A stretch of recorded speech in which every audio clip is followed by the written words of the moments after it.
As we are going into Lysychansk, there are Ukrainian soldiers pulling out.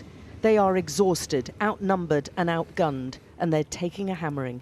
In the words of their foreign minister, they need weapons, weapons and weapons again. And without a new injection of foreign arms, Ukrainian forces will not be able to stop Russia's advance in the east. So they're getting people out as quickly as possible. The elderly are the ones most at risk and least able, but who need the most persuading to leave.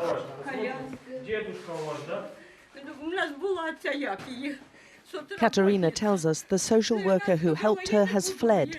She's 74 and frightened. Who wouldn't be? The policeman reassures her she'll get food and medicine.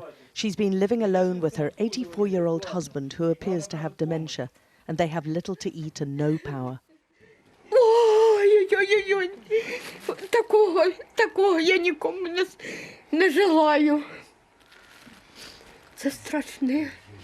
Люденьки добрі. Це ужас. Ні. Ну, була війна. Були мої родителі в окупації.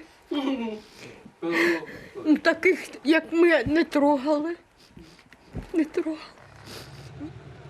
They can see Severodonetsk being pounded and know their town is next. The cities are the last two holdouts against Russian troops in Luhansk. Once they fall, the whole of one half of the Donbass will be under their enemy's control. The victims of this brutal war are piling up from the two areas, an indication of the mass slaughter that's happened and is still going on here. The police now have the terrible task of hurriedly laying their fellow citizens to rest. They're buried in bulk, dozens and dozens stacked in together. No time for goodbyes, no time for mourning. There's the stench of putrefying bodies despite the body bags. This war has stripped the dead and the living of all humanity. It's been impossible to cope with the number of dead because of the war and the battle raging all around. And apart from those that have yet been covered, there are 150 along here. They're already digging more trenches, not just this one, but also this huge one, because they're expecting so many more to end up here.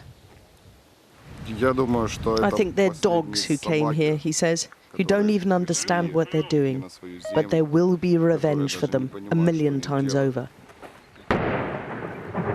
But even these hurried makeshift burials are done under fire. Lysychansk has suffered a lot already and knows there's an even bigger battle headed their way. And in the aid centre, they're nearing total despair. These are syringes without needles, this surgeon says. Boxes and boxes of donations they cannot use.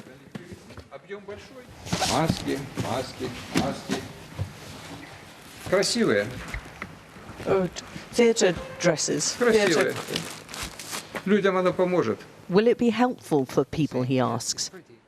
Most of the aid here will not help at all. There's hardly any medicine, he says. We don't have hospitals, no pharmacies, no connection, no communications, no logistics. Unfortunately, most of this aid is useless. For those who've made it out of Severodonetsk, there's some relief. Reuniting with loved ones is sweet comfort.